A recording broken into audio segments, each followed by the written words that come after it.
মুসা নবী একদিন আল্লাহর কাছে কয়, আল্লাহ ফেরাউন এত জ্বালান জ্বালায়, তুমি কি ফেরাউনকে গজব দিয়া ধ্বংস করতে পারো না?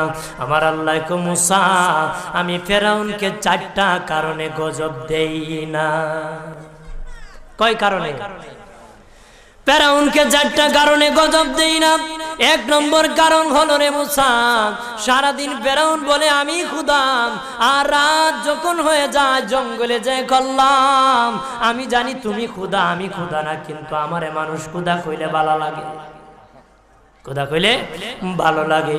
প্রভু তাই তুমি বিরক্ত হইয়া আমার উপর গজব দিও না। আল্লাহ বলে, মুসা রে ওই ফেরাউনের রাত্রির দুয়ার কারণে আমি আল্লাহ তার উপর গজব দেই না।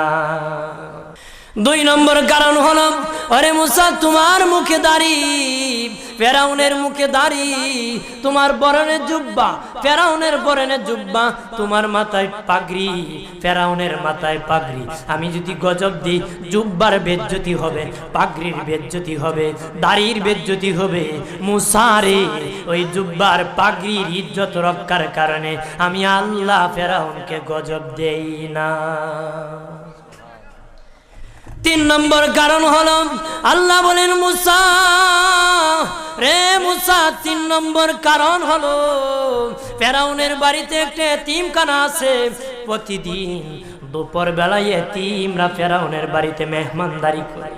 তারা খাওয়ার পরে আমি আল্লাহর কাছে দোয়া করে, আল্লাহ তুমি যদি গুসা হয়ে ফেরাউনকে গজব দিয়ে ধ্বংস করে দাও, আমরা এতিমকে কে খাওয়াইবে রে আল্লাহ, আমাদের দুয়ার বরকতে ফেরাউনকে গজব দিও না। আল্লাহ বলে, মুসা রে এতিমের দুয়ার কারণে আমি আল্লাহ গজব দেই না।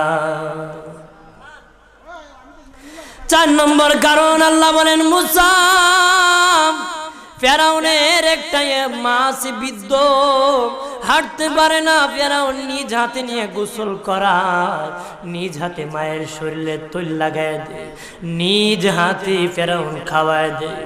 যখন খাওয়ানোর পরে মা বিছানার মধ্যে ঘুমায় যায়, ওই ফেরাউনের মা আমার কাছে 2টা হাত বাড়ায়, আল্লাহ আমার ফেরাউনকে যদি গজব দিয়ে ধ্বংস করে দাও, আমি মায়ের সেবা কে করবে?